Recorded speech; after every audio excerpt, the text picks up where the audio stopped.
You see, number one is that we stand by the statement which has been made by the Indian Air Force. I think this is in the public domain for all of you to see.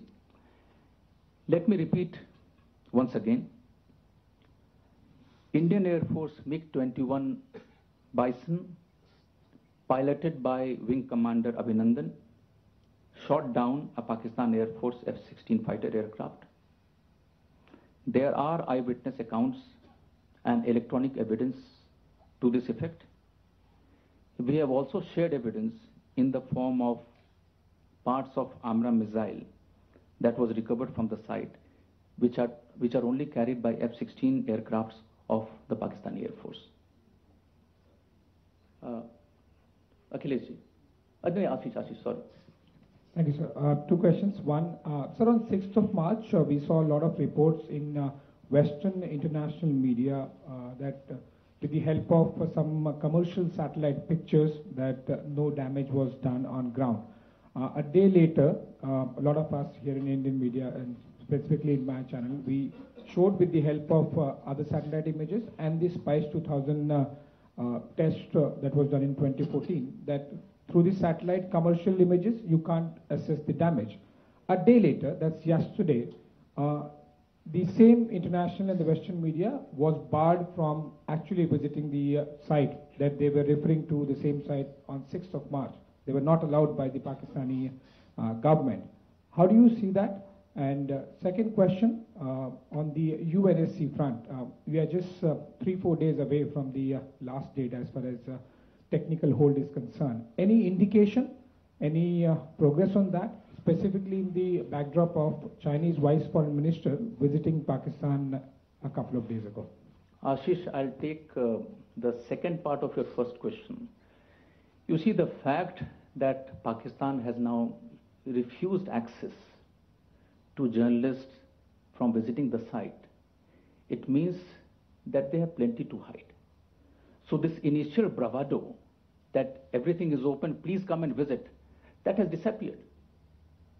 But on the technical aspect which you have mentioned, you see, as to what has happened on which missile, etc., I can only say that we are absolutely confident that the strikes on Balakot has been successful and achieved the desired objectives.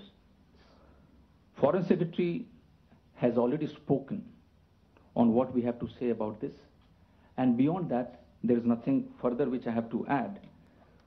On the UNSC resolution, I can only share that a resolution has been moved by France, US, and UK at the UNSC for the listing of Masood Azhar as a designated terrorist. Earlier, you would recall that all 15 members of the UN Security Council had unanimously issued a press statement strongly condemning the Pulwama terrorist attack. All members of the UNSC are aware about Jaish-e-Mohammed training camps in Pakistan and about the chief of Jaish-e-Mohammed, Masood Azhar, and his presence in Pakistan. We call upon all members of the UNSC to list Masood Azhar as a designated terrorist under 1267 UN Sanctions Committee. Yes, please. Akhileshji, after Akhilesh, yeah. Sir, it is not just Pulwama. Jammu incident also took place, and Hizbul Mujahideen reportedly claimed that we have done this.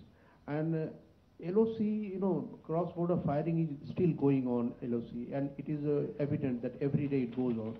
So is it just about Pulwama, or you are also putting pressure on Pakistan against this mindless LOC firing? No, Akhileshji, I think it is very clear. I think, even if we don't talk about the Pulwama terrorist incident, but the fact that we have been repeatedly demanding Pakistan to take action against terrorist and terror groups which are operating from their soil with impunity. Now, of course, it includes other terrorist groups as well, other terrorist and terror groups which are operating from the soil of Pakistan and also from the areas which are under their control. You see, I mean, the way we look at the ceasefire violation, one is, of course, I think if there is a ceasefire violation, an unprovoked ceasefire violation by Pakistan, we are responding in equal measure, number one. Number two, we also see this as an attempt by Pakistan to use the cover of ceasefire violation to infiltrate more terrorists into the Indian side and to create more instability in India.